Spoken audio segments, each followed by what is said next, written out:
दोस्तों नमस्कार, ये है मार्गदर्शन फॉर सिविल सर्विसेज। मैं अनुराग चौधरी। दोस्तों समसामयिक घटना चक्र दृष्टि 2023 वार्षिकी के अंतर्गत प्रस्तुत है उत्तर प्रदेश के महत्वपूर्ण घटनाओं, सम्मेलन, आयोजन, व्यक्तित्व, खेल तथा पुरस्कारों से संबंधित वर्ष भर के घटनाओं का वार्षिक संकलन, जो यूपीपीसीएस प्रारंभिक परीक्षा के लिए बहुत ही उपयोगी है। इसमें हम एक वीडियो में संपूर्ण यूपी करंट अफेयर्स को कवर करेंगे तथा महत्वपूर्ण तथ्यों को अंडरलाइन करते चलेंगे ताकि आप उन पर विशेष फोकस कर सकें। तो आइए शुरू करते हैं। दृष्टि 2023 के अंतर्गत उत्तर प्रदेश के महत्वपूर्ण घटनाओं का करंट अफेयर्स। सबसे पहले जानते हैं राष्ट्रीय जलवायु सम्मेलन 2023 के बारे में। तो दोस्तों देखिए, राष्ट्रीय जलवायु सम्मेलन है, ये 10 अप्रैल 2023 को राष्ट्रीय जलवायु सम्मेलन 2023 लखनऊ में आयोजित किया गया और ये 2 दिवसीय राष्ट्रीय जलवायु सम्मेलन था। अगला है स्कूल चलो अभियान 2023। तो दोस्तों 1 अप्रैल 2023 को मुख्यमंत्री ने स्कूल चलो अभियान 2023 और विशेष रोग संचारी नियंत्रण अभियान का शुभारंभ किया और इसके साथ ही एनसीईआरटी द्वारा विकसित स्कूल रेडिनेस कैलेंडर और शिक्षक मैनुअल का विमोचन किया।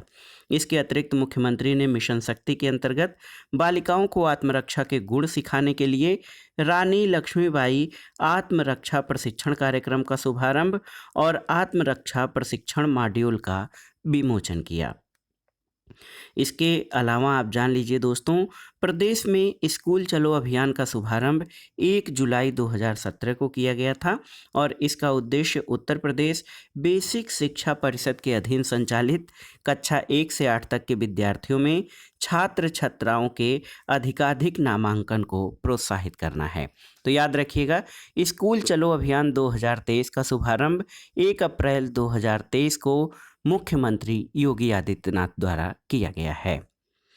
Akhil Bharatiya police athletics cluster championship 2022-23। तो दोस्तों देखिए, मार्च 2023 में 71वीं Akhil Bharatiya police athletics cluster championship 2022-23 का आयोजन कहां पर? लखनऊ में किया गया और इस चैंपियनशिप में विभिन्न राज्यों और केंद्र शासित प्रदेशों और केंद्रीय पुलिस बलों की 32 टीमों के 1300 से अधिक खिलाड़ियों ने प्रतिभाग किया था। तो इसमें सबसे महत्वपूर्ण तथ्य ये है कि Akhil Bharatiya police athletics cluster championship 2022-23 का आयोजन लखनऊ में किया गया था। रेशम कृषि मेला 2023 के बारे में जानते हैं। तो सबसे पहले ये जानना जरूरी है कि ये मेला कब और कहाँ आयोजित किया गया। तो 30 मार्च 2023 को गोरखपुर में रेशम कृषि मेला 2023 का शुभारंभ किया गया और इस अवसर पर सीएम योगी आदित्यनाथ ने 11.38 करोड़ रुपए की लागत से 18 चाकी कीट पालन भवन, 36 सामुदायिक भवन और 9 धागाकरण मशीन सेट का लोकार्पण और शिलान्यास किया। गोरखपुर मंडल में 60 टन रेशम उत्पादन होता है, जिसे बढ़ाकर 600 टन करने का लक्ष्य है। और दोस्तों उत्तर प्रदेश में 3 प्रकार के रेशम, सहतूती रेशम गोरखपुर में, एरी रेशम कानपुर में और टसर सोनभद्र में उत्पादन होता है। तो याद रखिएगा दोस्तों, रेशम कृषि मेला 2023 गोरखपुर में आयोजित किया गया था। अगला है देखिए, वन वर्ल्ड टीबी समिट 2023, एक विश्व टीबी समिट 2023। तो इसका उद्घाटन कहाँ पर? वाराणसी में। दोस्तों 24 मार्च 2023 को प्रधानमंत्री नरेंद्र मोदी ने वाराणसी में वन वर्ल्ड टीबी समिट 2023 का उद्घाटन किया और ये आयोजन विश्व क्षय रोग दिवस के अवसर पर किया गया और विश्व क्षय रोग दिवस 2023 का थीम था, हाँ हम क्षय रोग को समाप्त कर सकते हैं, यानी S V can end TB. तो याद रखिएगा दोस्तों, ये जो विश्व क्षय रोग दिवस है ये कब मनाया जाता है? तो 24 मार्च 2023 को। और one world TB summit 2023 Uttar Pradesh के वाराणसी में आयोजित किया गया। विश्व क्षय रोग दिवस 2023 की theme S V can end TB. और दोस्तों ये समिट जो है केंद्रीय स्वास्थ्य और परिवार कल्याण मंत्रालय और स्टाफ टीबी पार्टनरशिप के द्वारा आयोजित किया गया था। इसके अलावा प्रधानमंत्री ने टीबी मुक्त पंचायत पहल का भी शुभारंभ किया और प्रधानमंत्री ने वाराणसी में राष्ट्रीय रोग नियंत्रण और उच्च नियंत्रण प्रयोगशाला केंद्र की आधारशिला रखी और metropolitan public health surveillance unit के लिए साइट का उद्घाटन किया। खेलो इंडिया यूनिवर्सिटी गेम्स 2022, तो ये बहुत ही महत्वपूर्ण है दोस्तों। इसलिए महत्वपूर्ण है क्योंकि पहली बार उत्तर प्रदेश में यूनिवर्सिटी गेम्स यानी खेलो इंडिया यूनिवर्सिटी गेम्स का आयोजन किया जाएगा। तो याद रखिएगा दोस्तों, 10 मार्च 2023 को उत्तर प्रदेश मंत्रिमंडल ने खेलो इंडिया यूनिवर्सिटी गेम्स का आयोजन उत्तर प्रदेश में कराए जाने के लिए विभिन्न कमेटियों के गठन से संबंधित प्रस्ताव को मंजूरी दी है और पहली बार खेलो India university games Uttar Pradesh में आयोजित होने हैं। इसके लिए जान लीजिए कि लखनऊ, वाराणसी, गोरखपुर और गौतम बुद्ध नगर में इन खेलों का जो है आयोजन प्रदेश के इन 4 जिलों लखनऊ, वाराणसी, गोरखपुर और गौतम बुद्ध नगर में किया जाएगा। अगला है एशिया की सबसे बड़ी मल्टी प्रोडक्ट पेंट फैक्ट्री, तो ये कहाँ खुली है? तो याद रखिएगा दोस्तों, 5 मार्च 2023 को मुख्यमंत्री ने आभासी माध्यम से हरदोई के संडीला में, संडीला महत्वपूर्ण कस्बा है, ये एशिया की सबसे बड़ी मल्टी प्रोडक्ट पेंट्स फैक्ट्री का उद्घाटन किया और ये पेंट फैक्ट्री बर्जर समूह की है और आप जानते भी हैं बर्जर पेंट बहुत ही महत्वपूर्ण है और ये इसका बहुत बड़ा मार्केट है। तो एशिया की सबसे बड़ी मल्टी प्रोडक्ट पेंट फैक्ट्री ये संडीला हरदोई में इसका उद्घाटन हुआ है, बर्जर समूह की पेंट फैक्ट्री है। आइए उत्तर प्रदेश खेल नीति 2023 से संबंधित महत्वपूर्ण प्रावधानों को जान लेते हैं। मार्च 2023 में यूपी मंत्रिमंडल द्वारा उत्तर प्रदेश खेल नीति 2023 को मंजूरी दी गई और इससे जुड़ी रणनीति और पहलुओं के प्रभावी कार्यान्वयन के लिए एक राज्य खेल प्राधिकरण की स्थापना की बात की गई है। इस नीति के अंतर्गत खिलाड़ियों को 3 श्रेणियों, ग्रास रूट स्तर के खिलाड़ी, विकासात्मक स्तर के खिलाड़ी और उच्च स्तर के खिलाड़ियों में वर्गीकृत किया जाएगा और आयुष्मान योजना के तहत प्रदेश में खेल योजनाओं के सभी एथलीट, कोच, खेल विज्ञान कर्मचारी और उनके परिवारों को इस नीति के तहत 5 लाख रुपए का कैशलेस स्वास्थ्य बीमा कवर किया जाएगा। राज्य सरकार द्वारा 10 करोड़ रुपए के प्रारंभिक कोष के साथ राज्य में खेलों के लिए उत्तर प्रदेश खेल विकास कोष बनाया जाएगा और इस खेल नीति में ई स्पोर्ट को भी शामिल किया गया है। तो उत्तर प्रदेश खेल नीति को कैबिनेट द्वारा मंजूरी दी गई है और इसके अंतर्गत जो प्रावधान किए गए हैं उनके बारे में आपने जान लिया। सबसे महत्वपूर्ण प्रश्न तथ्य ये है कि इसमें खिलाड़ियों को 3 श्रेणी, ग्रास रूट, विकासात्मक और उच्च स्तर के खिलाड़ी के रूप में वर्गीकृत किया गया है और 10 करोड़ रुपए के प्रारंभिक कोष के साथ खेलों के लिए उत्तर प्रदेश विकास कोष बनाए जाने की बात कही गई है। पर drop more crop micro irrigation कार्यक्रम, ये बहुत ही महत्वपूर्ण है कि हर बूंद पर ज़्यादा फसल, पर ड्रॉप मोर क्रॉप, ये माइक्रो इरिगेशन कार्यक्रम है। उत्तर प्रदेश मंत्रिमंडल द्वारा पर drop more crop micro irrigation कार्यक्रम के अंतर्गत ड्रिप और स्प्रिंकलर सिंचाई के प्रोत्साहन के लिए 5 वर्षों की अवधि यानी 2022-23 से 2026-27 तक अतिरिक्त राज्य सहायता दिए जाने से संबंधित प्रस्ताव को मंजूरी दी गई है।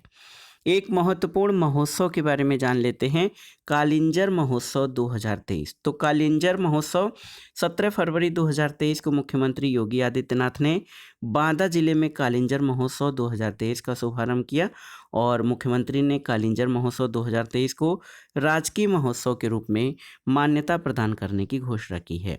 तो कालिंजर महोत्सव बांदा में आयोजित हुआ है। इमिलिया कोडर गांव, ये बहुत ही महत्वपूर्ण है दोस्तों। क्यों? तो इमिलिया कोडर गांव उत्तर प्रदेश के बलरामपुर जिले के थारू आबादी वाले गांव का पहला आदिवासी संग्रहालय थारू जनजाति संग्रहालय यहाँ पर बनाया गया है और थारू जनजाति की जीवंत और विविध संस्कृति और जीवन संस्कृति पर केंद्रित ये संग्रहालय 5.5 एकड़ में विस्तारित है। तो याद रखिएगा, इमिलिया कोडर गांव जहां पहला आदिवासी संग्रहालय थारू जनजाति संग्रहालय बनाया गया है, ये उत्तर प्रदेश के बलरामपुर जिले में स्थित है। अगला है BSS global visa application centre. VFS global visa application centre. तो लखनऊ में इस एप्लीकेशन सेंटर का उद्घाटन मुख्यमंत्री योगी आदित्यनाथ ने किया है और इस सेंटर में 10 देशों के लिए वीज़ा आवेदन से जुड़ी प्रक्रिया को पूरा करने की सुविधा उपलब्ध है। इस केंद्र के द्वारा प्रारंभ में ऑस्ट्रेलिया, नीदरलैंड, चेक गणराज्य, स्विट्जरलैंड, क्रोएशिया, हंगरी, पुर्तगाल, जर्मनी, इटली और सऊदी अरब की यात्रा से संबंधित सेवाएं उपलब्ध कराई जाएंगी। तो BFS global visa application centre ये लखनऊ में खोला गया है। अगला है दोस्तों उत्तर प्रदेश खाद्य प्रसंस्करण उद्योग नीति 2023 और इसके मुख्य प्रावधान जान लेते हैं कौन कौन से हैं। तो 2 फरवरी 2023 को यूपी मंत्रिमंडल ने उत्तर प्रदेश खाद्य प्रसंस्करण उद्योग नीति 2022 प्रख्यापित की गई और ये नीति अधिसूचित होने की तिथि से आगामी 5 वर्ष या नई नीति आने तक संपूर्ण प्रदेश में प्रभावी होगी। और इस नीति का उद्देश्य क्या है? तो दोस्तों उत्तर प्रदेश खाद्य प्रसंस्करण उद्योग नीति का जो उद्देश्य है वो कृषि उपज के प्रसंस्करण में बढ़ोतरी करना और अन्य राज्यों और देशों से प्रसंस्कृत खाद्य पदार्थों के निर्यात को प्रोत्साहित करना है। और दोस्तों इस नीति के तहत खाद्य प्रसंस्करण उद्योग की स्थापना के संबंध में संयंत्र, मशीनरी और तकनीकी सिविल कार्य पर किए गए व्यय का 35% पूंजीगत अनुदान अधिकतम सीमा 5 करोड़ रुपए तक दिया जाएगा। ये देखिए एक महत्वपूर्ण तथ्य और है कि मुख्यमंत्री योगी आदित्यनाथ के नाम दर्ज हुआ सबसे लंबे समय तक मुख्यमंत्री रहने का रिकॉर्ड। दोस्तों फरवरी 2023 में सीएम योगी आदित्यनाथ के नाम उत्तर प्रदेश के सबसे लंबे समय तक मुख्यमंत्री रहने का रिकॉर्ड दर्ज हो गया और योगी जी पहले ऐसे मुख्यमंत्री हैं जो लगातार 5 वर्ष 347 दिन से इस पद पर आसीन हैं। योगी से पूर्व कांग्रेस शासन में डॉक्टर संपूर्णानंद 5 वर्ष 345 दिन तक लगातार मुख्यमंत्री रहे थे। एक महत्वपूर्ण पर्सनालिटी के बारे में जान लेते हैं। श्रेयस हरीश कौन है? तो दोस्तों 10 फरवरी 2023 को प्रधानमंत्री नरेंद्र मोदी ने लखनऊ में आयोजित उत्तर प्रदेश वैश्विक निवेशक सम्मेलन 2023 के दौरान सबसे युवा motor bike racer Shreyas Harish को सम्मानित किया। बंगलुरु निवासी हरीश विश्व रेस में क्वालिफाई करने वाले पहले भारतीय हैं। एक और देखिए दोस्तों कलाशनिकोव AK-203 असाल्ट राइफल। तो कलाशनिकोव AK-203 असाल्ट राइफल इसका जो फैक्ट्री है दोस्तों, इसका उत्पादन अमेठी के कोरवा आयुध फैक्ट्री, कोरवा आप जानते हैं HAL और आर्डिनेंस फैक्ट्री वहीं पे है, मुंशीगंज में है। और दोस्तों मुंशीगंज गौरीगंज से 15 किलोमीटर दूर है, 2 छोटे छोटे कस्बे हैं। क्लाशनिकोव AK-203 असाल्ट राइफलों का उत्पादन जनवरी 2023 से यहाँ पर प्रारंभ हो गया है और भारत रूस संयुक्त उपक्रम के तहत Indo Russian rifle private limited company द्वारा इसका उत्पादन किया जा रहा है। अमेठी के मुंशीगंज में असाल्ट राइफल की यूनिट का शिलान्यास प्रधानमंत्री नरेंद्र मोदी ने 3 मार्च 2019 को किया था और अब यहाँ से इनका उत्पादन प्रारंभ हो गया है। आइए जानते हैं गणतंत्र दिवस 2023 में उत्तर प्रदेश की झांकी के बारे में। तो 30 जनवरी 2023 को रक्षा मंत्रालय द्वारा गणतंत्र दिवस 2023 की सर्वश्रेष्ठ झांकी और सर्वश्रेष्ठ मार्चिंग टुकड़ियों के परिणाम घोषित किए और इस परिणाम में उत्तर प्रदेश की अयोध्या दीपोत्सव विषय पर आधारित झांकी को तीसरा स्थान प्राप्त हुआ है। ये आप जान लीजिएगा, महत्वपूर्ण तथ्य है उत्तर प्रदेश के गणतंत्र दिवस में उपलब्धियों के बारे में। दोस्तों गणतंत्र दिवस परेड 2022 में उत्तर प्रदेश के एक जिला एक उत्पाद और काशी विश्वनाथ धाम विषय पर आधारित झांकी को पहला स्थान मिला था, ये आप जान लीजिएगा। अगला है दोस्तों राष्ट्रमंडल खेल यानी कॉमनवेल्थ गेम 2022 के पदक विजेता और प्रतिभागी तथा 36वें राष्ट्रीय खेल में प्रदेश के पदक विजेता खिलाड़ी सम्मानित किए गए हैं। तो 26 जनवरी 2023 को राज्यपाल आनंदीबेन पटेल और मुख्यमंत्री योगी आदित्यनाथ ने उत्तर प्रदेश दिवस कार्यक्रम जो है उसकी श्रृंखला के क्रम में राष्ट्रमंडल खेल में राज्य के पदक विजेता और प्रतिभागी 14 खिलाड़ियों को कुल 5 करोड़ 30 लाख रुपए की पुरस्कार राशि और इनको स्मृति चिन्ह प्रदान किया गया है। आइए जानते हैं कौन कौन से खिलाड़ी रहे हैं। तो तो राष्ट्रमंडल खेल 2022 में प्रदेश की प्रियंका गोस्वामी एथलेटिक्स, मेघना Singh cricket, Deepti Sharma cricket, Lalit Kumar Upadhyay hockey ने रजत पदक जीता था, जबकि अन्नू रानी एथलेटिक्स, दिव्या काकरान कुश्ती, विजय कुमार यादव जूडो और वंदना कटारिया हॉकी ने कांस्य पदक जीता था। और इस अवसर पर 36वें राष्ट्रीय खेलों में प्रदेश के पदक विजेताओं 66 खिलाड़ियों को कुल 2,58,50,000 रुपए की पुरस्कार राशि दी गई। गुजरात में आयोजित 36वें राष्ट्रीय खेलों में उत्तर प्रदेश के खिलाड़ियों ने 18 खेलों में कुल 56 पदक, 20 स्वर्ण, 18 रजत और 18 कांस्य जीते थे। 36वें राष्ट्रीय खेलों में उत्तर प्रदेश पदक तालिका में 8वें स्थान पर रहा था। तो याद कर लीजिए, राष्ट्रमंडल खेल और विश्व चैंपियनशिप में स्वर्ण पदक विजेता को 1.5 करोड़ रुपए, रजत पदक को 75 लाख रुपए और कांस्य पदक विजेता को 50 लाख रुपए की पुरस्कार राशि राज्य सरकार द्वारा प्रदान की जाती है। अब आइए पद्म पुरस्कारों में जो 2023 में उत्तर प्रदेश के जो व्यक्तित्व हैं उनके बारे में जान लेते हैं। दोस्तों, पद्म विभूषण से मुलायम सिंह यादव को मरणोपरांत सार्वजनिक मामले के क्षेत्र में ये पुरस्कार दिया गया है, पद्म विभूषण। पद्मश्री में राधाचरण गुप्ता को साहित्य और शिक्षा, दिलशाद हुसैन को कला, अरविंद कुमार को विज्ञान और इंजीनियरिंग, उमाशंकर पांडे को सामाजिक कार्य, मनोरंजन साहू को चिकित्सा, ऋत्विक सान्याल को कला, विश्वनाथ प्रसाद तिवारी को साहित्य और शिक्षा के क्षेत्र में पद्मश्री से सम्मानित किया गया और ये सभी व्यक्तित्व उत्तर प्रदेश से संबंधित हैं। अगला है दोस्तों उत्तर प्रदेश मिलेट्स यानी कदन्न पुनरुद्धार कार्यक्रम। तो ये क्या है? आप जानते हैं कि 28 जनवरी 2023 को यूपी मंत्रिमंडल ने प्रदेश में मिलेट्स यानी ज्वार, बाजरा, कोदो, सांवा, रागी, मड़ुआ आदि की खेती के प्रसंस्करण और उपयोग को बढ़ावा देने के लिए राज्य सरकार द्वारा उत्तर प्रदेश मिलेट्स कदन्न पुनरुद्धार कार्यक्रम के संचालन के प्रस्ताव को मंजूरी दी गई है और ये नवीन योजना 1 जनवरी 2023 से वर्ष 2027 तक संचालित की जा रही है और इस कार्यक्रम के क्रियान्वयन के लिए 5 वर्षों की अवधि में अनुमानित व्यय जो है लगभग 186 करोड़ रुपए है और ये कार्यक्रम सभी 75 जिलों में आयोजित किया जा रहा है। और आप जान लीजिए, मिलेट्स या कदन्न जो है इसको श्री अन्न कहा गया है, ये पौष्टिकता से भरपूर होते हैं। लक्ष्मण पुरस्कार और रानी लक्ष्मीबाई पुरस्कार 2020-21 और 21-22 के बारे में जान लेते हैं। तो दोस्तों, यहाँ से ऐसे तो बहुत प्रश्न नहीं कोई विशेष पूछा जाता है, लेकिन आप जान लीजिए कि 2020-21 और 21-22 के लिए कुल 12 खिलाड़ियों को लक्ष्मण पुरस्कार और रानी लक्ष्मीबाई पुरस्कार दिया गया है। रानी लक्ष्मीबाई पुरस्कार 20-21 के लिए नेहा कश्यप को वुशु और ज्योति शुक्ला को हैंडबॉल में, लक्ष्मण पुरस्कार 2020-21 के लिए राहुल सिंह को हॉकी वेटरन वर्ग में, मोहित यादव को कुश्ती और जनार्दन सिंह यादव को कुश्ती के वेटरन वर्ग में लक्ष्मण पुरस्कार दिया गया है। और रानी लक्ष्मीबाई पुरस्कार 2021-22 तरुणा शर्मा को जूडो वेटरन वर्ग और मनीषा भाटी को वुशु में। इसी तरह लक्ष्मण पुरस्कार 2021-22 में मोहम्मद आरिफ को हॉकी के वेटरन वर्ग में, राधे श्याम सिंह एथलेटिक्स वेटरन वर्ग, सुहास यलवाई को बैडमिंटन दिव्यांगजन वर्ग, दीपेंद्र सिंह को निशानेबाजी में दिव्यांगजन वर्ग और विवेक चिकारा को पैरा तीरंदाजी में जो है प्रदान किया गया है। एक आइए जानते हैं रन फॉर G20 वीकाथन। देखिए, ये बहुत ही महत्वपूर्ण है। आप जानते हैं कि G20 का आयोजन इस वर्ष भारत में किया जाना है और ये भारत के लिए महत्वपूर्ण उपलब्धि है। दोस्तों, उत्तर प्रदेश के 4 शहरों लखनऊ, आगरा, नोएडा और वाराणसी में रन फॉर G20 वीकाथन का आयोजन किया गया और इस सम्मेलन से जुड़ी 11 बैठकें उत्तर प्रदेश में आयोजित की जाएंगी।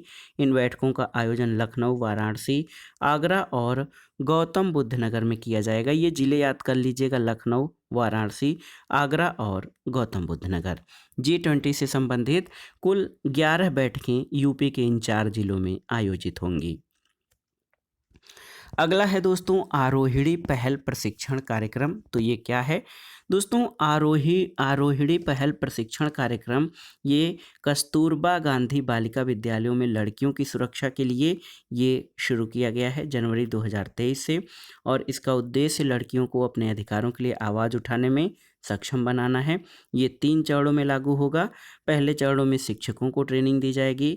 उसके बाद शिक्षक प्रत्येक कस्तूरबा गांधी स्कूल के 2-2 शिक्षक और छात्राओं को शिक्षित करेंगे। तीसरे चरण में सामुदायिक स्तर पर अभियान संचालित किया जाएगा। तो आरोहिणी पहल प्रशिक्षण कार्यक्रम ये राज्य के सभी 746 कस्तूरबा गांधी बालिका विद्यालयों में लड़कियों की सुरक्षा के लिए आरोहिणी पहल प्रशिक्षण कार्यक्रम है। आइए देखते हैं 6वां उत्तर प्रदेश दिवस समारोह। तो 24 जनवरी को उत्तर प्रदेश का स्थापना दिवस होता है।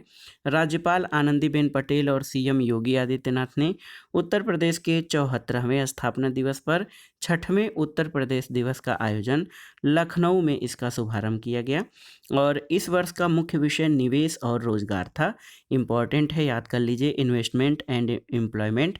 तो 2023 में उत्तर प्रदेश दिवस का थीम निवेश और रोजगार है और पहली बार उत्तर प्रदेश दिवस का आयोजन वर्ष 2018 में किया गया था और 24 जनवरी 1950 को तत्कालीन यूनाइटेड प्रोविंस का नाम बदलकर उत्तर प्रदेश यानी संयुक्त प्रांत का नाम बदलकर उत्तर प्रदेश कर दिया गया था और इसी कारण 24 जनवरी 1950 को उत्तर प्रदेश दिवस यानी उत्तर प्रदेश स्थापना दिवस मनाने की शुरुआत की गई है।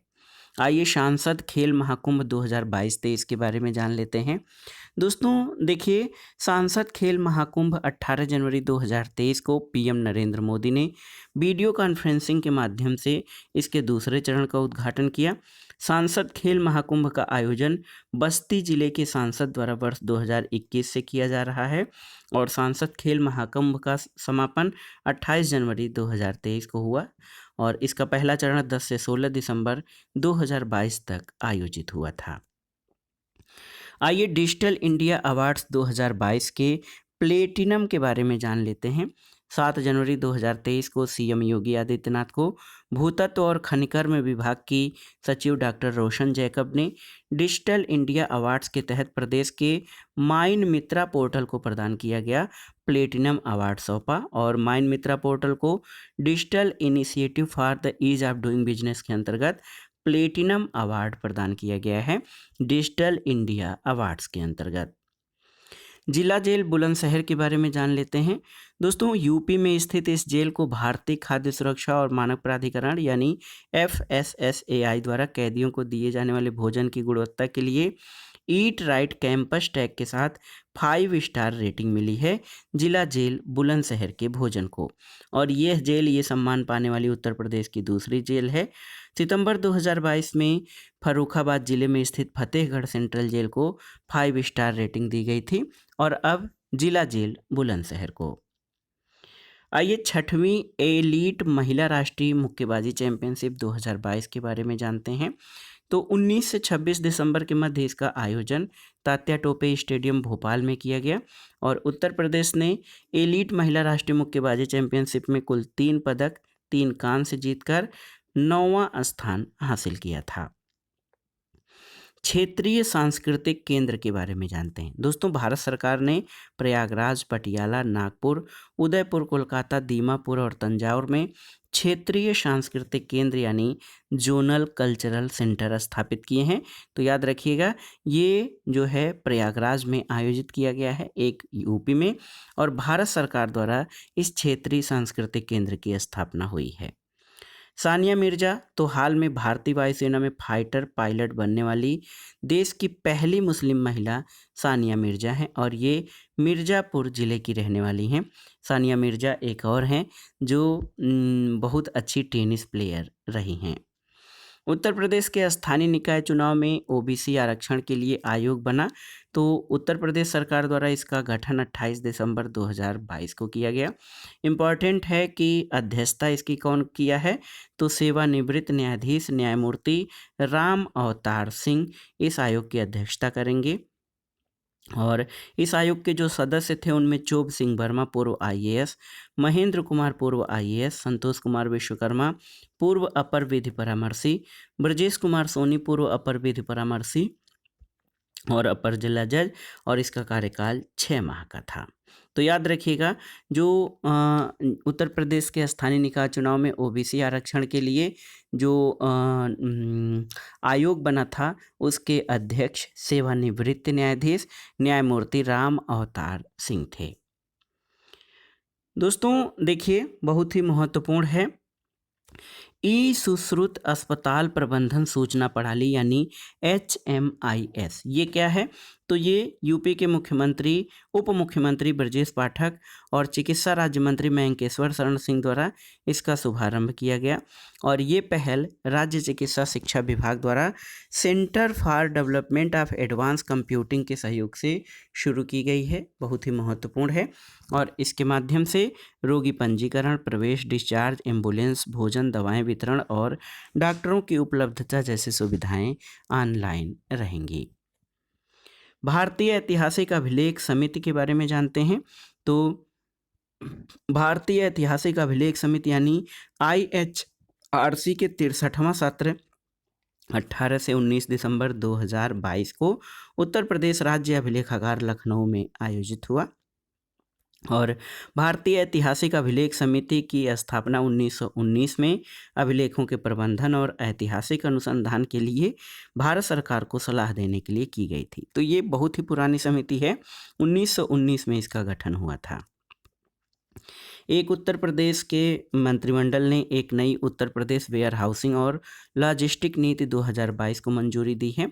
इस नीति में प्रभावी अवधि आगामी 5 वर्ष है और अधिसूचना जारी होने पर Uttar Pradesh where housing and logistic नीति 2018 का निरसन हो जाएगा यानी समाप्त हो जाएगा।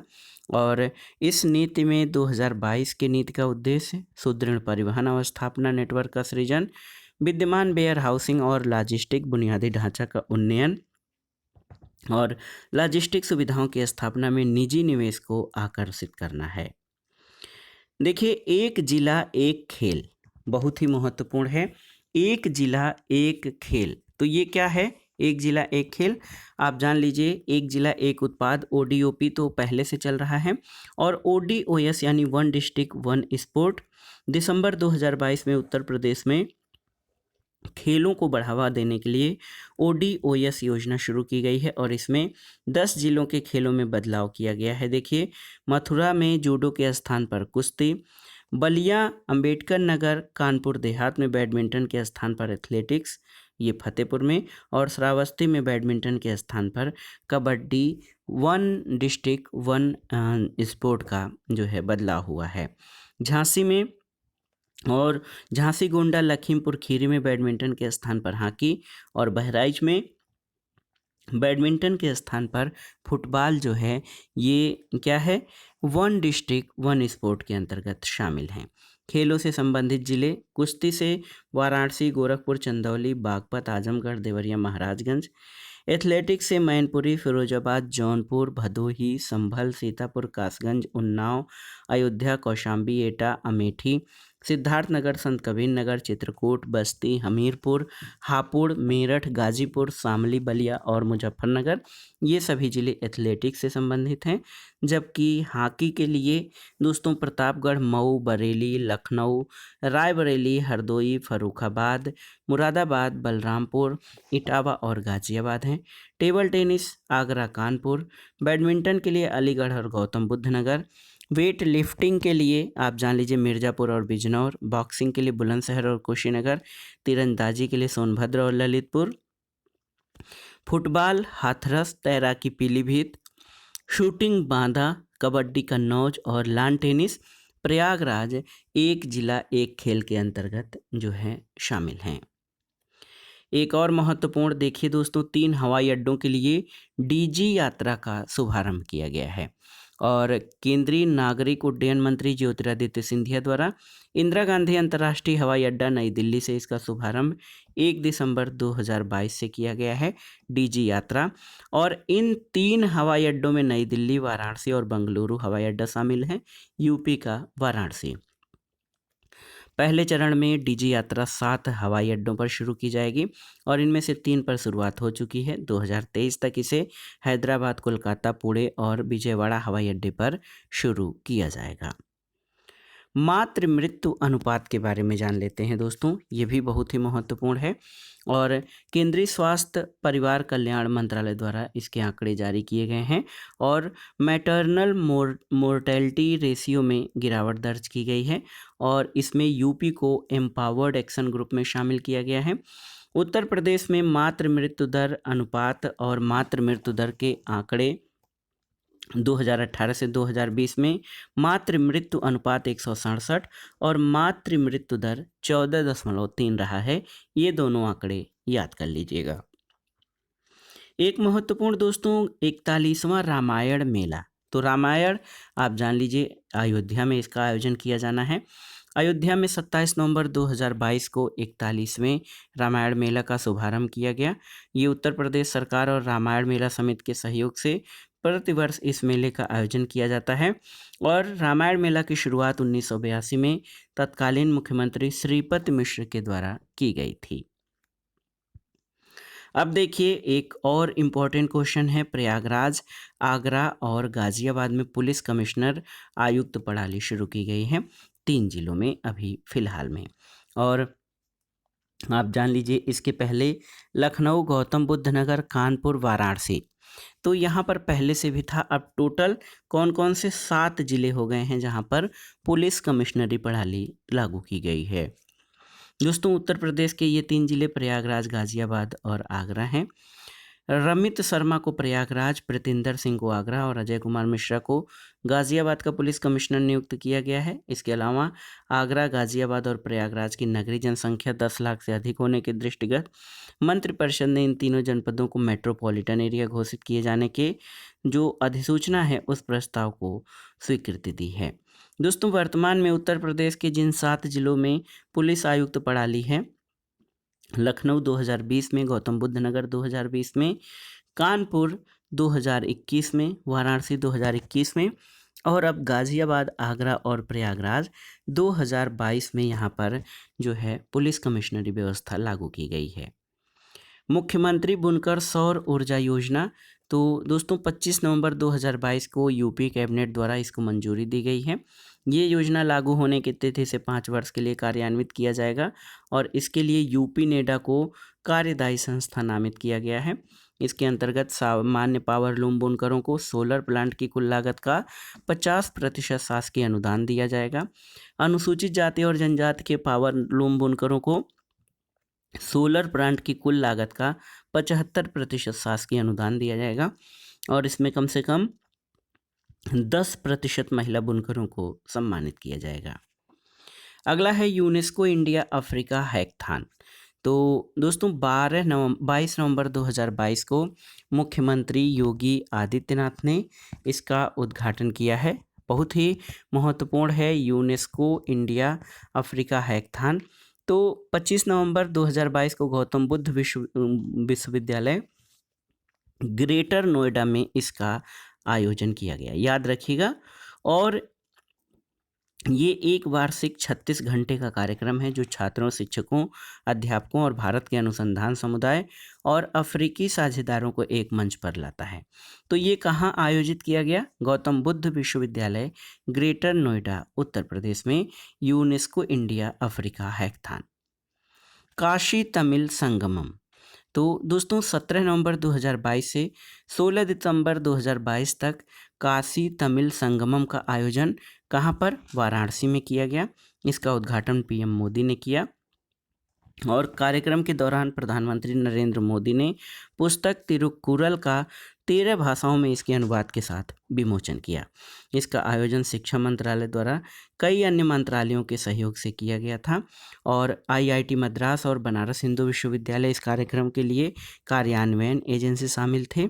10 दिसंबर 2022 को रेल मंत्री अश्विनी वैष्णव द्वारा काशी तमिल संगमम के आयोजन को यादगार बनाने के लिए काशी तमिल संगमम एक्सप्रेस नामक एक नई ट्रेन सेवा की घोषणा की है। अगला देखते हैं पीएम गति शक्ति मल्टी मॉडल जलमार्ग शिखर सम्मेलन 2022 के बारे में। तो ये सम्मेलन उत्तर प्रदेश के वाराणसी में आयोजित हुआ था 11 से 12 नवंबर 2022 के बीच और इसका आयोजन भारतीय अंतर्देशीय जलमार्ग प्राधिकरण पत्तन पोत प्राधिकरण और जलमार्ग मंत्रालय द्वारा किया गया। और इस सम्मेलन के दौरान मुख्यमंत्री योगी आदित्यनाथ ने inland waterway authority of India के फैसिलिटेशन सेंटर की वेबसाइट लॉन्च किया है। आइए जानते हैं क्यूएस एशिया यूनिवर्सिटी रैंकिंग 2023 में उत्तर प्रदेश के किन किन यूनिवर्सिटीज़ को रैंकिंग मिली है और कौन सी रैंकिंग मिली है, तो आप जान लीजिए दोस्तों। 8 नवंबर 2022 को इस रैंकिंग के 15वां संस्करण जारी किया गया और उत्तर प्रदेश के आईआईटी कानपुर ने इस रैंकिंग में शीर्ष 100 स्थानों में स्थान प्राप्त किया है। और कानपुर यूनिवर्सिटी की एशियाई रैंक 66 और भारतीय रैंक 6 है। और आप जान लीजिए ये शीर्ष 100 संस्थानों में आईआईटी कानपुर शामिल हो गया है। आइए उत्तर प्रदेश सौर ऊर्जा नीति 2022 के बारे में जानते हैं। दोस्तों, नवंबर 2022 में उत्तर प्रदेश कैबिनेट द्वारा उत्तर प्रदेश सौर ऊर्जा नीति 2022 के जो है प्रख्यापन को मंजूरी दी गई है और ये 5 वर्ष के लिए जो है लागू होगी। और इसके प्रमुख प्रावधान देख लेते हैं। इस नीति के क्रियान्वयन के लिए नवीन और नवीकरणीय ऊर्जा विकास एजेंसी यानी यूपी नेडा नोडल एजेंसी नामित है और इसके अंतर्गत सौर ऊर्जा संयंत्र, सौर परियोजनाओं की स्थापना के लिए सरकारी उपक्रमों को ₹1 प्रति एकड़ प्रतिवर्ष की दर से ग्राम पंचायत और राजस्व की भूमि दी जाएगी। और इस नीति के तहत उत्तर प्रदेश में आगामी 5 वर्ष 2026-27 तक सौर परियोजनाओं से 22,000 मेगावाट विद्युत उत्पादन का लक्ष्य रखा गया है। इस डेटा को याद रखिएगा। और इसमें सौर पार्क की स्थापना से 14,000 मेगावाट, सोलर रूफटॉप यानी आवासीय क्षेत्र से 4500 मेगावाट, सोलर रूफटॉप गैर आवासीय संस्थान से 1500 मेगावाट और पीएम कुसुम योजना घटक सी और C2 से 2000 मेगावाट विद्युत उत्पादन का लक्ष्य शामिल है। और आप जान लीजिए उत्तर प्रदेश मंत्रिमंडल ने निजी आवासों पर नेट मीटरिंग व्यवस्था के साथ ग्रिड संयोजित सिस्टम की स्थापना पर केंद्रीय वित्तीय सहायता के अतिरिक्त राज्य सरकार की तरफ से 15,000 रुपये प्रति किलोवाट, अधिकतम 30,000 रुपये प्रति उपभोक्ता के राज्य अनुदान की अनुमान्यता को भी स्वीकृति दी है। और इस नीति के तहत दोस्तों याद रखिए, अयोध्या शहर को मॉडल सोलर सिटी के रूप में विकसित करने के अलावा प्रदेश के 16 नगर निगमों और नोएडा को भी सोलर सिटी के रूप में विकसित किया जाएगा। सौर ऊर्जा संयंत्रों के रखरखाव के लिए 30,000 युवकों को सौर ऊर्जा संयंत्रों के अनुरक्षण का प्रशिक्षण दिया जाएगा और उन्हें सूर्य मित्र नाम दिया जाएगा। तो सूर्य मित्र क्या है दोस्तों? सूर्य मित्र जो हैं वो सौर ऊर्जा संयंत्रों के रखरखाव और अनुरक्षण के लिए जो प्रशिक्षित प्राप्त युवा होंगे। उत्तर प्रदेश पर्यटन नीति 2022 के बारे में जान लेते हैं। 23 नवंबर 2022 को ये नीति लागू हुई और ये 2018 की पर्यटन नीति का स्थान ली है। ये लागू होने की तिथि से 5 वर्ष तक होगी लागू। और इसमें क्या हुआ है कि 1 फरवरी 2018 के बाद पंजीकृत निर्माणाधीन अर्धनिर्मित, निर्मित और असंचालित इकाइयां जिन्होंने पर्यटन नीति 2018 के अंतर्गत पंजीकरण कराया है, इस नीति के अंतर्गत अनुमन्य लाभ के पात्र होंगे। और इस नीति के तहत नए पर्यटन गंतव्यों में Ramayana circuit, Krishna Vraj circuit, Buddhist circuit, wildlife and eco tourism circuit, Bundelkhand circuit, Mahabharata circuit, Shaktipeeth circuit, आध्यात्मिक circuit, Sufi Kabir circuit, Jain circuit, craft circuit और स्वतंत्रता संग्राम सर्किट का विकास इसमें किया जाना है। एक और महत्वपूर्ण देखिए नीति है उत्तर प्रदेश सूचना प्रौद्योगिकी और सूचना प्रौद्योगिकी जनित सेवा नीति 2022। तो ये भी बहुत महत्वपूर्ण है। नवंबर 2022 में इसको स्वीकृति मिली है दोस्तों। और इस नीति के तहत राज्य में घरेलू और अंतर्राष्ट्रीय निवेश आकर्षित करने के प्रयास किए जाएंगे और ये 5 वर्ष के लिए उद्घोषणा लागू होगी। उत्तर प्रदेश औद्योगिक निवेश और रोजगार प्रोत्साहन नीति 2022 क्या है? तो 3 नवंबर को यूपी मंत्रिमंडल द्वारा इसको जो है अनुमोदित किया गया और अधिसूचित होने की तिथि से 5 वर्ष तक ये लागू होगी। और इसके अंतर्गत राज्य में एक्सप्रेस वे और फ्रेट कॉरिडोर के किनारे लैंड बैंक और एकीकृत मैन्युफैक्चरिंग क्लस्टर विकसित किए जाएंगे। उत्तर प्रदेश औद्योगिक निवेश और रोजगार प्रोत्साहन नीति 2022 के संबंध में इसमें वित्तीय प्रोत्साहन, उपादान और रियायतों के संबंध में स्टाम्प शुल्क में छूट की व्यवस्था है। और इसमें दोस्तों भूमि के क्रय पर राज्य बुंदेलखंड और पूर्वांचल में 100%, मध्यांचल और पश्चिमांचल यानी गौतम बुद्ध नगर और गाजियाबाद जिले को छोड़कर क्षेत्र में 75% स्टाम्प शुल्क में छूट दी जाएगी। गौतम बुद्ध नगर और गाजियाबाद जिले में स्टाम्प शुल्क में 100% छूट दी जाएगी। ये देखिए महत्वपूर्ण 7वां भारत जल सप्ताह। तो 1 नवंबर 2022 को राष्ट्रपति द्रौपदी मुर्मू ने उत्तर प्रदेश के गौतम बुद्ध नगर के India expo mart greater Noida में 7वें भारत जल सप्ताह का उद्घाटन किया। इसका समापन 5 नवंबर 2022 को हुआ। 7वें जल सप्ताह का विषय टिकाऊ विकास और समानता के लिए जल सुरक्षा था और इस कार्यक्रम के डेनमार्क, सिंगापुर और फिनलैंड भागीदार देश थे। एक और देखिए, उत्तर प्रदेश डेयरी विकास और दुग्ध उत्पादन संवर्धन नीति 2022। तो उत्तर प्रदेश मंत्रिमंडल ने इसको मंजूरी दी है, 5 वर्षों के लिए ये प्रभावी है। और इसका उद्देश्य क्या है? तो डेयरी विकास और दुग्ध उत्पादन संवर्धन नीति का उद्देश्य निवेशकों की सुविधा के लिए प्रक्रियाओं को आसान बनाना, दूध आधारित उद्योगों की स्थापना और 5 वर्षों में इसमें 5,000 करोड़ रुपए के पूंजी निवेश का लक्ष्य रखा गया है। पशु आहार निर्माणशाला पर पहली बार सरकार 7.5 करोड़ रुपए तक की छूट प्रदान करेगी। योटा डेटा सेंटर क्या है? दोस्तों 31 अक्टूबर 2022 को सीएम योगी आदित्यनाथ ने गौतम बुद्ध नगर के नॉलेज पार्क ग्रेटर नोएडा में स्थापित डेटा सेंटर का लोकार्पण किया। इसका नाम योटा डेटा सेंटर रखा गया है और ये देश का सबसे बड़ा और उत्तर प्रदेश का पहला हाइपर स्केल डाटा सेंटर है। ये डेटा सेंटर हीरा नंदानी ग्रुप द्वारा बनाया गया है। यहाँ पर देखिए दोस्तों, एशिया की पहली पैथोजन रिडक्शन मशीन, इसके बारे में जान लेते हैं। तो ये क्या है? देखिए 27 अक्टूबर 2022 को सीएम ने लखनऊ के किंग जॉर्ज मेडिकल यूनिवर्सिटी में थोरेसिक सर्जरी विभाग और वैस्कुलर सर्जरी विभाग और ट्रांसफ्यूजन मेडिसिन विभाग में एशिया की पहली पैथोजन रिडक्शन मशीन का लोकार्पण किया है। और इस मशीन से प्लेटलेट्स और प्लाज्मा में प्रारंभिक दौर में हुए किसी प्रकार के संक्रमण को समाप्त किया जा सकता है, जो अंग प्रत्यारोपण अथवा कमजोर इम्यूनिटी वाले मरीजों के लिए बहुत ही लाभदायक होगा। ये देखिए 6वां दीपोत्सव 2022 के बारे में। तो 23 अक्टूबर 2022 को प्रधानमंत्री नरेंद्र मोदी ने राम की पैड़ी अयोध्या में दीपोत्सव 2022 के अवसर पर दीप प्रज्वलित किया और प्रधानमंत्री ने भगवान श्री राम के प्रतीक स्वरूप का राज्याभिषेक किया। और इस दीपोत्सव में 15.76 लाख दीप प्रज्वलित करके नया विश्व रिकॉर्ड बनाया गया और ये record Guinness book of world record में दर्ज किया गया। सितंबर 2022 में अयोध्या में लता मंगेशकर चौक का भी उद्घाटन हुआ है। आइए जानते हैं देश का 53वां बाघ अभ्यारण्य कौन सा है? तो ये है रानीपुर बाघ अभ्यारण्य। ये देश का 53वां बाघ अभ्यारण्य है जो कि उत्तर प्रदेश के चित्रकूट जिले में है। रानीपुर बाघ अभ्यारण्य उष्णकटिबंधीय शुष्क पर्णपाती वन क्षेत्र है जिसमें बाघ, तेंदुआ, स्लोथ, रीछ, चीतीदार हिरण, सांभर और चिंकारा जैसे जीवों का वास है। अगला है पन्ना टाइगर रिजर्व मध्य प्रदेश और रानीपुर बाघ अभ्यारण्य एक दूसरे के करीब स्थित हैं, जो बाघों की आवाजाही के लिए महत्वपूर्ण गलियारा हैं। रानीपुर बाघ अभ्यारण्य के बारे में जान लेते हैं दोस्तों। तो आंतरिक क्षेत्र इसका कोर एरिया 230.31 वर्ग किलोमीटर, बफर एरिया 299 वर्ग किलोमीटर और संपूर्ण क्षेत्र 529.36 वर्ग किलोमीटर है।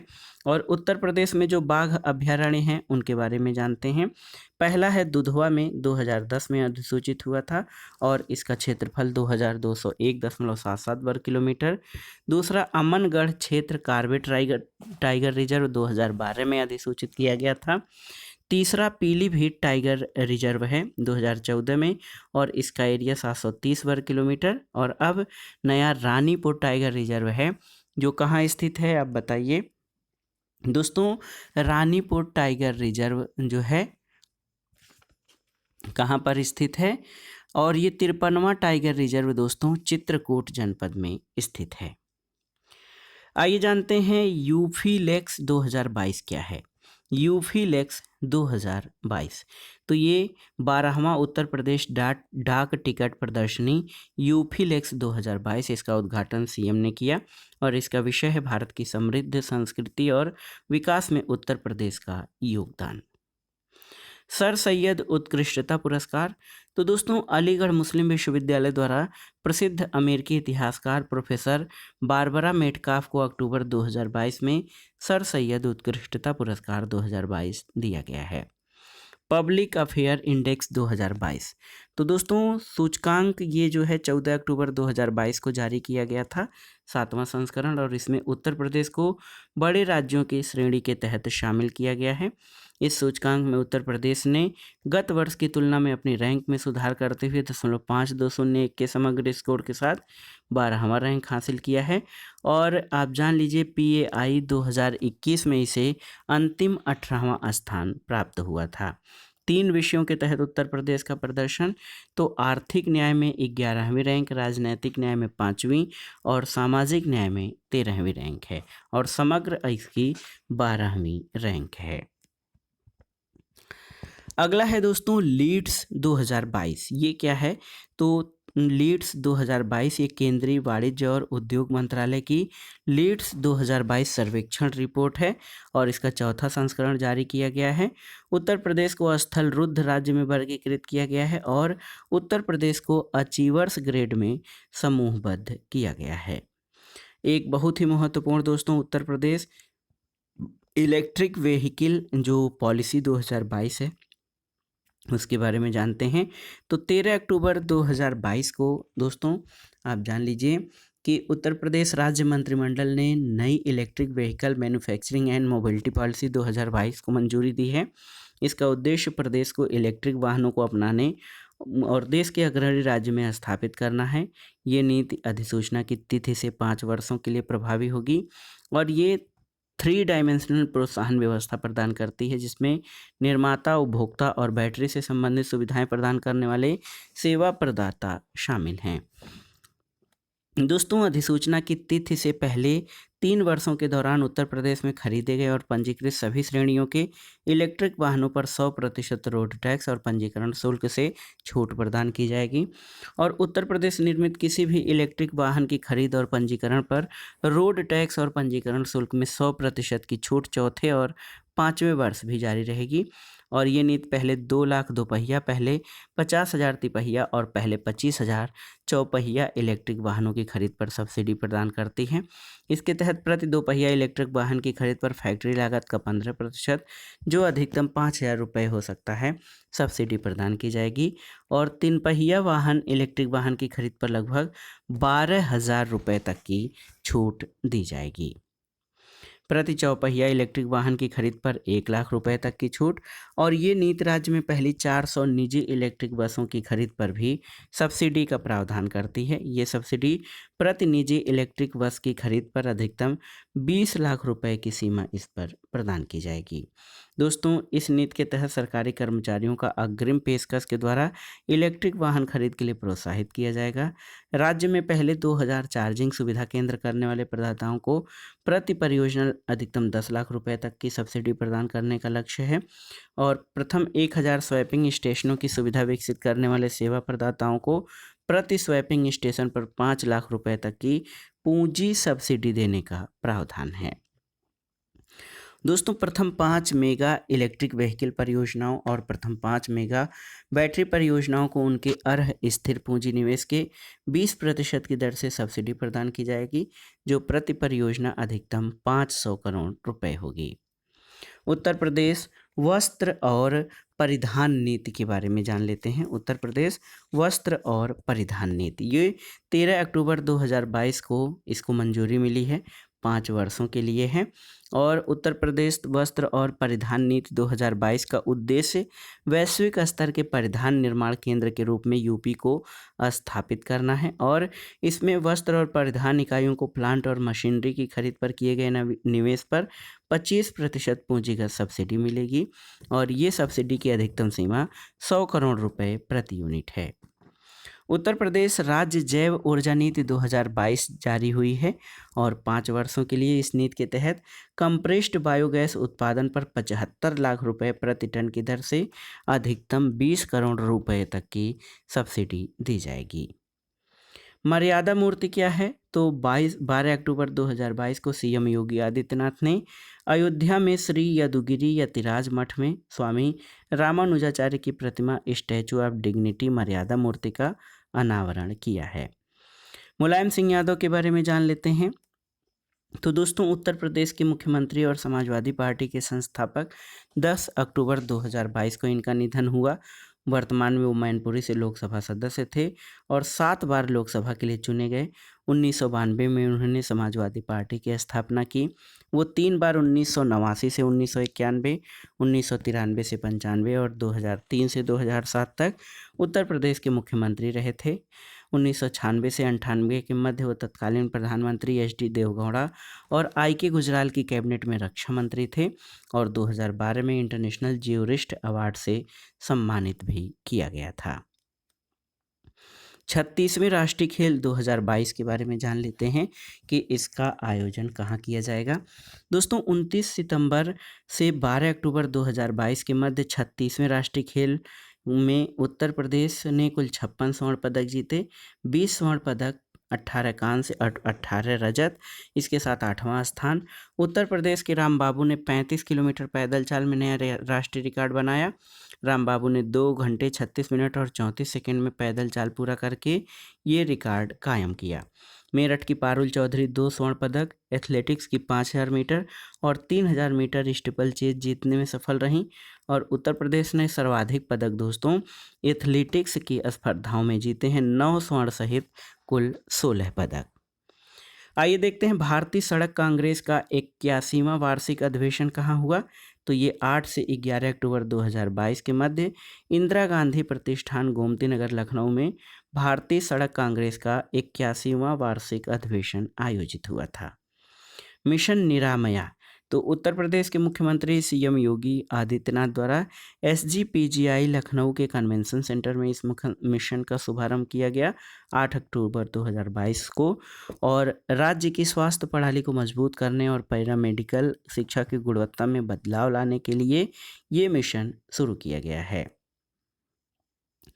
स्वच्छ सर्वेक्षण ग्रामीण 2022 के बारे में जानते हैं, बहुत ही महत्वपूर्ण है। स्वच्छ सर्वेक्षण ग्रामीण 2022, तो इसमें ये 2 अक्टूबर 2022 को ये रिपोर्ट जारी की गई। ये सर्वेक्षण पेयजल और स्वच्छता विभाग द्वारा जारी किया गया।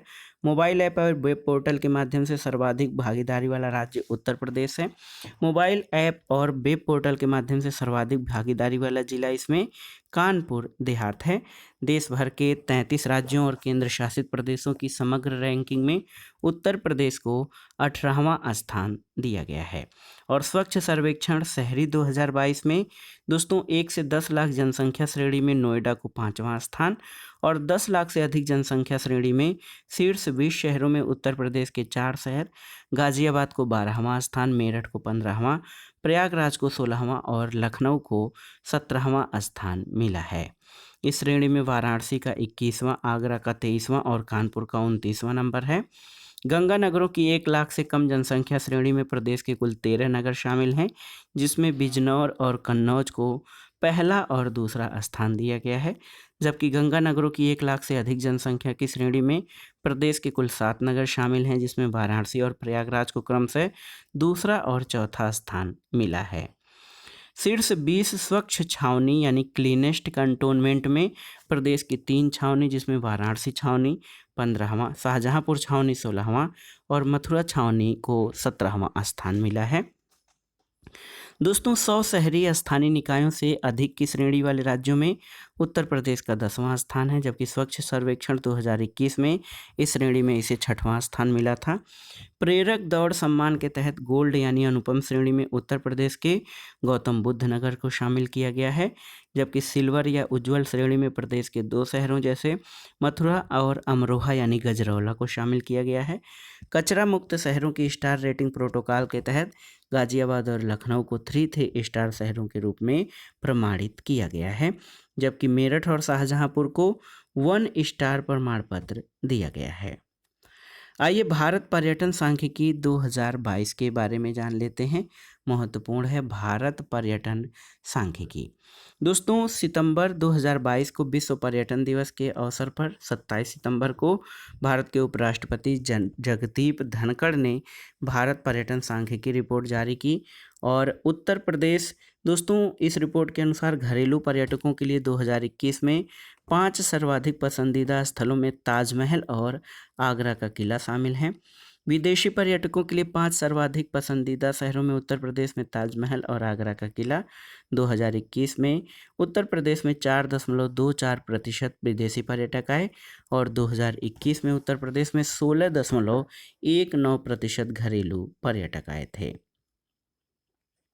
देखिए, स्टेट ट्रांसफॉर्मेशन कमीशन 27 सितंबर 2022 को उत्तर प्रदेश कैबिनेट ने राज्य योजना आयोग यानी जो स्टेट प्लानिंग कमीशन था उसका पुनर्गठन करके इसके स्थान पर नई संस्था स्टेट ट्रांसफॉर्मेशन कमीशन यानी जो है राज्य परिवर्तन आयोग के प्रस्ताव को मंजूरी दी है। मुख्यमंत्री राज्य परिवर्तन आयोग के अध्यक्ष होंगे। ये आयोग एक थिंक टैंक के रूप में कार्य करेगा और विभिन्न विभागों के विशेषज्ञों के साथ मिलकर विचार विमर्श करने के बाद नीतियां तैयार करेगा। और उल्लेखनीय है कि उत्तर प्रदेश में राज्य योजना आयोग की स्थापना 24 अगस्त 1972 को की गई थी। अब आइए देखते हैं दोस्तों उत्तर प्रदेश सूक्ष्म लघु और मध्यम उद्यम प्रोत्साहन नीति 2022 के बारे में। 27 सितंबर 2022 को प्रदेश मंत्रिमंडल द्वारा इसको मंजूरी दी गई है और इसमें स्थापित होने वाले नए सूक्ष्म लघु और मध्यम उद्योगों यानी MSMEज को पूंजीगत सब्सिडी के रूप में 10% से 25% तक सब्सिडी उपलब्ध कराई जाएगी। इसके अलावा बुंदेलखंड और पूर्वांचल के क्षेत्रों में सूक्ष्म लघु और मध्यम इकाइयों के लिए सब्सिडी की सीमा सूक्ष्म के लिए 25%, लघु के लिए 20% और मध्यम इकाइयों के लिए 15% होगी। मध्यांचल और पश्चिमांचल में सब्सिडी की सीमा 20%, 15% और 10% और अनुसूचित जाति जनजाति और महिला उद्यमियों को 2% अधिक सब्सिडी उपलब्ध कराई जाएगी। आइए national urban planning and management conclave 2022 के बारे में जान लेते हैं। तो इसका आयोजन लखनऊ में national urban planning and management conclave का आयोजन किया गया और ये उत्तर प्रदेश सरकार और आवासन और शहरी कार्य मंत्रालय भारत सरकार द्वारा गठित उच्च स्तरीय समिति द्वारा किया गया था। अगला है दोस्तों दंड प्रक्रिया संहिता उत्तर प्रदेश संशोधन विधेयक 2022। तो 22 सितंबर 2022 को उत्तर प्रदेश विधानसभा द्वारा महिलाओं के खिलाफ हो रहे अपराधों पर अंकुश लगाने के लिए CRPC यानी दंड प्रक्रिया संहिता उत्तर प्रदेश संशोधन विधेयक 2022 पारित किया गया।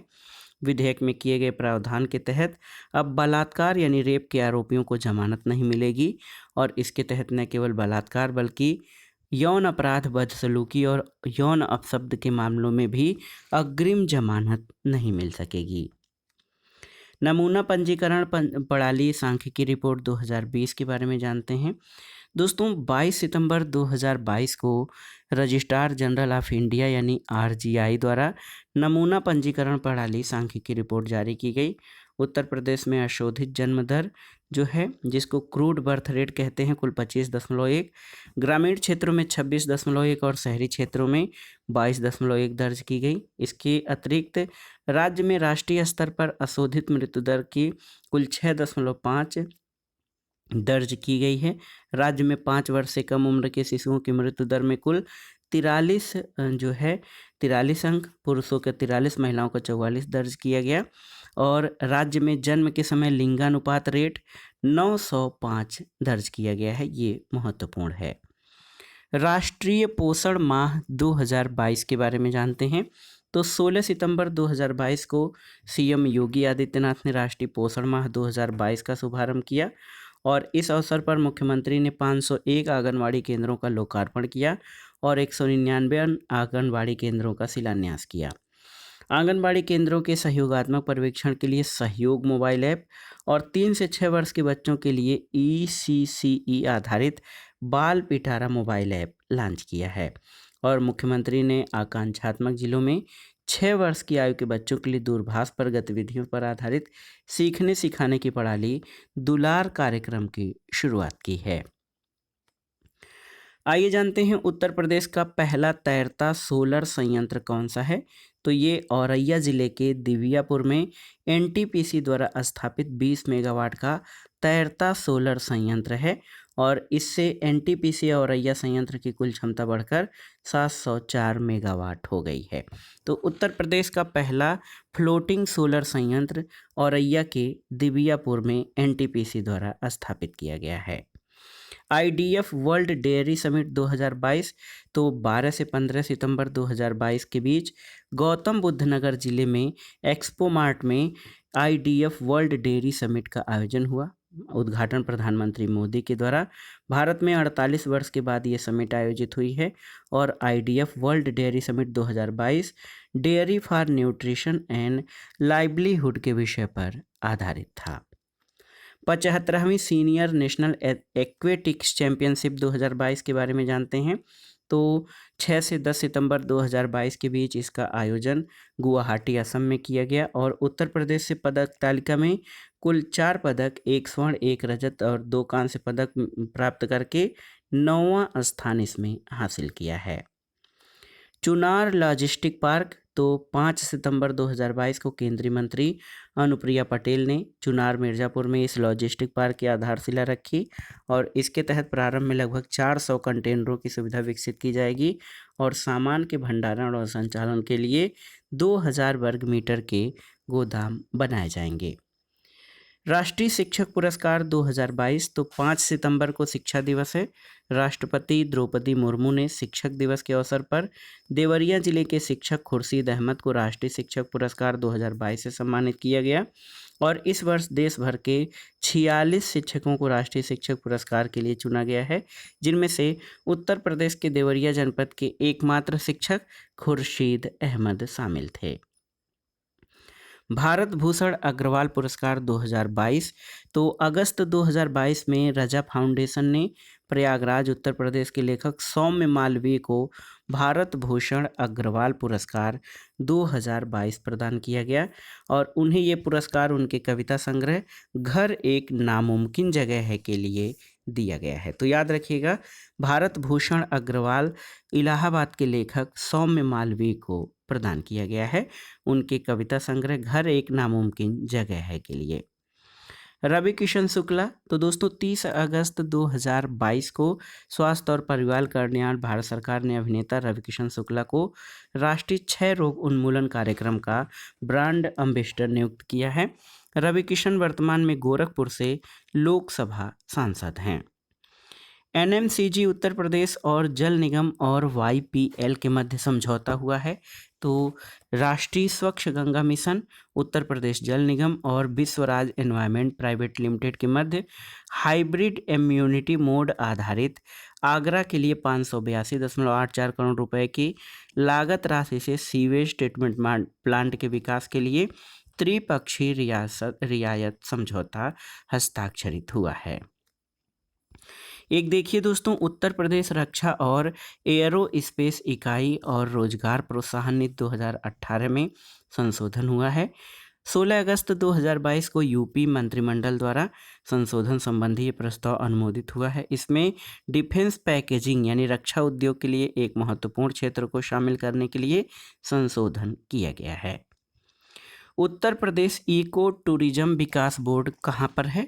तो 16 अगस्त 2022 को उत्तर प्रदेश मंत्रिमंडल द्वारा इस बोर्ड का गठन और विनियम अनुमोदित हुआ और इसका मुख्यालय यानी उत्तर प्रदेश इको टूरिज्म विकास बोर्ड का मुख्यालय लखनऊ में होगा और मुख्यमंत्री इस बोर्ड के अध्यक्ष होंगे।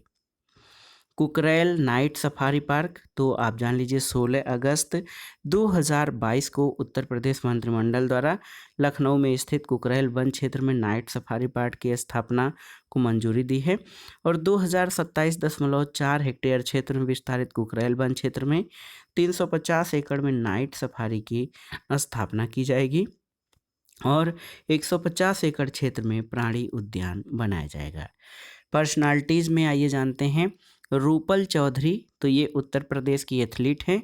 विश्व अंडर 20 एथलेटिक्स चैंपियनशिप के एक संस्करण में 2 पदक जीतने वाली पहली भारतीय महिला हैं और कैली कोलंबिया में 1 से 6 अगस्त 2022 के मध्य आयोजित विश्व अंडर 20 एथलेटिक्स चैंपियनशिप में महिलाओं की 400 मीटर दौड़ में कांस्य पदक जीतने के साथ रूपल ने रजत पदक भी जीता।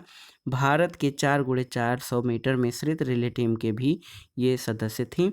रूपल विश्व अंडर 20 एथलेटिक्स चैंपियनशिप के इतिहास में महिलाओं की 400 मीटर में दौड़ में कोई पदक जीतने वाली दूसरी भारतीय महिला हैं। 2018 में हिमा दास ने इस स्पर्धा में स्वर्ण पदक जीता था।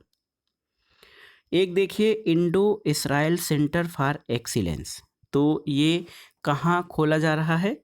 तो याद रखिएगा 8 अगस्त 2022 को केंद्रीय किसान कल्याण मंत्रालय द्वारा उत्तर प्रदेश के माधोपुर चंदौली में Indo Israel centre for excellence for vegetable का शिलान्यास किया गया है। तो याद रखिएगा माधोपुर चंदौली में। अगला है फ्लिपकार्ट और वाराणसी जिला प्रशासन के मध्य समझौता हुआ है 7 अगस्त 2022 को और इसके अंतर्गत बनारसी साड़ी, हस्तनिर्मित कालीन, जरदोजी क्राफ्ट, मेटल क्राफ्ट और हस्तनिर्मित दरी जैसे प्रतिष्ठित उत्पादों को फ्लिपकार्ट प्लेटफॉर्म पर उपलब्ध कराया जाएगा। अन्नू रानी कौन है? तो 7 अगस्त 2022 को बर्मिंघम इंग्लैंड में राष्ट्रमंडल खेल 2022 में मेरठ के बहादुरपुर गांव की रहने वाली महिला भाला फेंक खिलाड़ी अन्नू रानी ने महिलाओं की भाला फेंक स्पर्धा में 60 मीटर की दूरी तक भाला फेंककर कांस्य पदक जीता।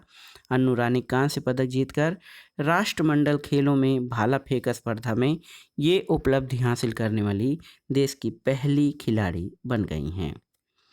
अगला है उत्तर प्रदेश सरकार डे लाइट इंडिया के मध्य समझौता। तो 5 अगस्त 2022 को ये समझौता हुआ है। इसके तहत उत्तर प्रदेश सरकार राज्य की अर्थव्यवस्था 1 ट्रिलियन अमेरिकन डॉलर तक लाने के लक्ष्य को प्राप्त करने के लिए डे लाइट इंडिया को सलाहकार के रूप में नियुक्त करेगी। गगन कुमार पासवान के बारे में जानते हैं। तो गौतम बुद्ध नगर में तैनात पुलिस कांस्टेबल हैं और नीदरलैंड के रॉटरडम में आयोजित विश्व पुलिस और फायर गेम्स 2022 में इन्होंने कांस्य पदक जीता है। गगन ने ये पदक बैडमिंटन की पुरुष युगल 30+ स्पर्धा में भारतीय मूल के सुनील दहिया के साथ जीता, जो न्यूजीलैंड पुलिस में कार्यरत हैं। ये आयोजन 28 जुलाई 2022 को हुआ था। अब आइए भारत नवाचार सूचकांक 2021 के बारे में जान लेते हैं। तो 21 जुलाई 2022 को भारत नवाचार सूचकांक का तीसरा संस्करण जो है नीति आयोग द्वारा जारी किया गया और इसमें उत्तर प्रदेश को बड़े राज्यों की श्रेणी में रखा गया था। उत्तर प्रदेश की स्थिति इनेबलर्स संदर्भ के घटक में इसकी रैंक 11 है, स्कोर 16.54, प्रदर्शन के संबंध में 5वीं रैंक और समग्र 7वीं रैंक है 14.22 के स्कोर के साथ। आइए एक महत्वपूर्ण एक्सप्रेसवे बुंदेलखंड एक्सप्रेसवे के बारे में जानते हैं। तो दोस्तों 16 जुलाई 2022 को प्रधानमंत्री नरेंद्र मोदी ने जालौन जिले की उरई तहसील के कैथेरी गांव से बुंदेलखंड एक्सप्रेसवे का उद्घाटन किया। 29 फरवरी 2020 को इसका शिलान्यास किया गया था और इसके निर्माण से बुंदेलखंड क्षेत्र में आगरा लखनऊ एक्सप्रेसवे और यमुना एक्सप्रेसवे के माध्यम से राष्ट्रीय राजधानी क्षेत्र दिल्ली से ये जुड़ गया है और इस एक्सप्रेसवे का निर्माण उत्तर प्रदेश एक्सप्रेसवेज औद्योगिक विकास प्राधिकरण के द्वारा किया जा रहा है और इसकी कुल अनुमानित लंबाई 296.070 किलोमीटर है और इस 4 लेन वाले एक्सप्रेसवे का निर्माण लगभग 14,850 करोड़ रुपए की लागत से किया गया है। भविष्य में इसे 6 लेन तक भी विस्तारित किया जा सकता है। और दोस्तों बुंदेलखंड एक्सप्रेसवे का प्रारंभ कहाँ से? चित्रकूट में राष्ट्रीय राजमार्ग संख्या 35 से और निकट या जो इसका समाप्ति है वो भरतकूप के निकट जो है इटावा के कुदरैल गांव के निकट ये स्थल है। ये एक्सप्रेसवे यमुना जो बुंदेलखंड एक्सप्रेसवे है 7 जिलों से होकर गुजरेगा। याद रखिएगा 7 डिस्ट्रिक्ट से चित्रकूट, बांदा, महोबा, हमीरपुर, जालौन, औरैया और इटावा। और एक्सप्रेसवे के संरक्षण यानी अलाइनमेंट पर पड़ने वाली मुख्य नदियों में बागेन, केन, श्यामा, चंदावल, बिरमा, यमुना, बेतवा और सेंगर शामिल हैं। अब आइए NIRF इंडिया रैंकिंग 2022 के बारे में जानते हैं। केंद्रीय शिक्षा मंत्रालय द्वारा ये रिपोर्ट जारी की गई है, बहुत ही महत्वपूर्ण। आप जान लीजिए कि उच्च शिक्षा संस्थानों की समग्र सूची में उत्तर प्रदेश के संस्थानों को जान लेते हैं। दोस्तों, 5वीं रैंक IIT कानपुर की है। ये कानपुर में स्थित है 77.83 स्कोर के साथ। और उच्च शिक्षा संस्थानों में 11वें स्थान पर उत्तर प्रदेश का BHU है वाराणसी में। 19वें स्थान पर AMU अलीगढ़ में है और 29वें स्थान पर IIT BHU है वाराणसी में। AMT विश्वविद्यालय गौतम बुद्ध नगर में ये 42वें रैंक पर है। 75वें स्थान पर king George medical university Lucknow में, बाबा साहब भीमराव अंबेडकर यूनिवर्सिटी लखनऊ में और शिव नाडार विश्वविद्यालय 94वें स्थान पर गौतम बुद्ध नगर में है। आइए देखते हैं उत्तर प्रदेश आम महोत्सव 2022 के बारे में। तो इसका आयोजन लखनऊ में किया गया। मुख्यमंत्री ने केंद्र सरकार द्वारा लखनऊ में स्वीकृत आम के मेगा क्लस्टर का भी उद्घाटन किया और उत्तर प्रदेश में आमों की टैगिंग काकोरी ब्रांड के रूप में की जा रही है। और आप जान लीजिए दोस्तों, लखनऊ का मलिहाबाद जो तहसील है वो आमों के उत्पादन के लिए बहुत ही महत्वपूर्ण है। NFSA के लिए राज्य रैंकिंग सूचकांक, तो राष्ट्रीय खाद्य सुरक्षा अधिनियम के राज्य रैंकिंग सूचकांक जारी किया गया। ये पहला संस्करण है जिसे खाद्य और सार्वजनिक वितरण विभाग ने विकसित किया है। सूचकांक में सामान्य श्रेणी के अंतर्गत उत्तर प्रदेश ने 0.797 स्कोर के साथ दूसरा स्थान प्राप्त किया है NFSA के राज्य रैंकिंग सूचकांक यानी राष्ट्रीय खाद्य सुरक्षा अधिनियम के रैंकिंग सूचकांक में। अगला है दोस्तों, देखिए, उत्तर प्रदेश सरकार और विमानपत्तन प्राधिकरण के बीच उत्तर प्रदेश सरकार के स्वामित्व वाले 5 हवाई अड्डों के संचालन के लिए इसमें प्रबंधन समझौता हुआ है। ये 5 हवाई अड्डे अलीगढ़, आजमगढ़, चित्रकूट, म्योरपुर, श्रावस्ती में स्थित हैं। अगला है दोस्तों, उत्तर प्रदेश का पहला ट्रांसजेंडर डेस्क क्या है? तो 23 जून 2022 को यूपी का पहला ट्रांसजेंडर डेस्क पुलिस सहायता केंद्र लखनऊ पुलिस कमिश्नरेट के कैसरबाग कोतवाली में खोला गया है और इस सेल का उद्देश्य ट्रांसजेंडरों की शिकायतों की सुनवाई करने के साथ उनकी शिकायतों का 24 घंटों के अंदर निस्तारण करना है। अगला है QS वर्ल्ड यूनिवर्सिटी रैंकिंग 2023। तो आप जान लीजिए दोस्तों, QS वर्ल्ड यूनिवर्सिटी रैंकिंग 2023 8 जून 2022 को इसका 19वां संस्करण जारी किया गया और उत्तर प्रदेश के कानपुर ने 37.6 स्कोर के साथ 264वां स्थान हासिल किया है। अगला है दोस्तों, संत कबीर अकादमी अनुसंधान केंद्र। ये कहाँ पर है? तो संत कबीर नगर में मगहर में इस केंद्र का उद्घाटन जून 2022 में किया गया है। मगहर कबीर का निर्वाण स्थल है जहाँ पर कबीर की मजार और समाधि मात्र 100 फीट की दूरी पर अगल बगल स्थित हैं। अगला प्रश्न है राज्य खाद्य सुरक्षा सूचकांक 2021-22। 7 जून को केंद्रीय स्वास्थ्य और परिवार कल्याण मंत्रालय इस सूचकांक का 4था संस्करण लॉन्च किया गया और कब? खाद्य सुरक्षा दिवस के अवसर पर। इस सूचकांक में उत्तर प्रदेश को बड़े राज्यों की श्रेणी में रखा गया है और उत्तर प्रदेश ने 54.5 समग्र स्कोर के साथ 8वां स्थान प्राप्त किया है। पंडित दीनदयाल उपाध्याय किसान समृद्धि योजना के बारे में जानते हैं। तो जून 2022 में उत्तर प्रदेश सरकार द्वारा राज्य में बीहड़ बंजर जल भराव क्षेत्रों के सुधार और उपचार के लिए इस योजना को 2022-23 से 2026-27 की अवधि तक क्रियान्वित करने का निर्णय लिया है। दोस्तों, 38वीं राष्ट्रीय पुलिस प्रशिक्षण संगोष्ठी 2022 का आयोजन कहाँ किया गया? तो याद रखिएगा, गाजियाबाद में। और इसका आयोजन पुलिस अनुसंधान और विकास ब्यूरो यानी BPR&D द्वारा किया गया और इसका थीम था पुलिस प्रशिक्षण में उत्तम कार्यप्रणालियों को साझा करना। एक और है दोस्तों, मैडम तुसाद संग्रहालय। तो जून 2022 में यूपी के नोएडा में इस संग्रहालय की शुरुआत की गई और ये संग्रहालय DLF मॉल में है। 2017 में भारत में पहली बार इस संग्रहालय को कनॉट प्लेस दिल्ली में खोला गया था। पटवाई में देश का पहला अमृत सरोवर। तो दोस्तों 13 मई 2022 को ग्राम पंचायत पटवाई में देश के पहले अमृत सरोवर का उद्घाटन किया गया और पटवाई उत्तर प्रदेश के रामपुर जिले में स्थित है। आइए स्किल इंडिया अंतर्राष्ट्रीय केंद्र के बारे में जानते हैं। तो मई 2022 में NSDC इंटरनेशनल लिमिटेड और DP वर्ल्ड की भारतीय इकाई हिंदुस्तान पोर्ट्स प्राइवेट लिमिटेड के मध्य संयुक्त अरब अमीरात में रोजगार के अवसरों के लिए कुशल कार्यबल तैयार करने के लिए वाराणसी उत्तर प्रदेश में इस केंद्र की स्थापना हेतु समझौता ज्ञापन पर हस्ताक्षर हुए हैं और भारत के पहले स्किल इंडिया अंतर्राष्ट्रीय केंद्र की स्थापना भुवनेश्वर उड़ीसा में की गई थी। अंत में आइए जानते हैं दोस्तों एक महत्वपूर्ण पुस्तक रेत समाधि के बारे में।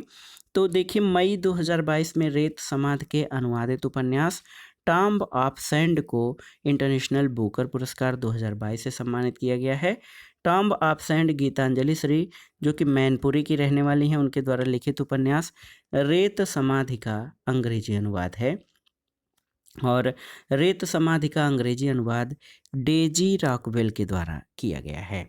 तो दोस्तों ये था आज का वीडियो समसामयिक घटना चक्र दृष्टि 2023 करेंट अफेयर्स वार्षिकी के अंतर्गत उत्तर प्रदेश के महत्वपूर्ण करेंट अफेयर्स की वार्षिकी और इसमें हमने उत्तर प्रदेश के सभी महत्वपूर्ण घटनाओं सामाजिक राजनीतिक धार्मिक घटनाओं प्रमुख सम्मेलन समारोह उत्सव महोत्सव आयोजन व्यक्तित्व खेल तथा पुरस्कारों से संबंधित महत्वपूर्ण प्रश्नों को इसमें हमने कवर किया जो आपके आगामी UPPCS प्रारंभिक परीक्षा और RO तथा लोक सेवा आयोग द्वारा आयोजित किए जाने वाले अन्य परीक्षाओं के UP स्पेशल या UP करेंट खंड के लिए बहुत ही उपयोगी है।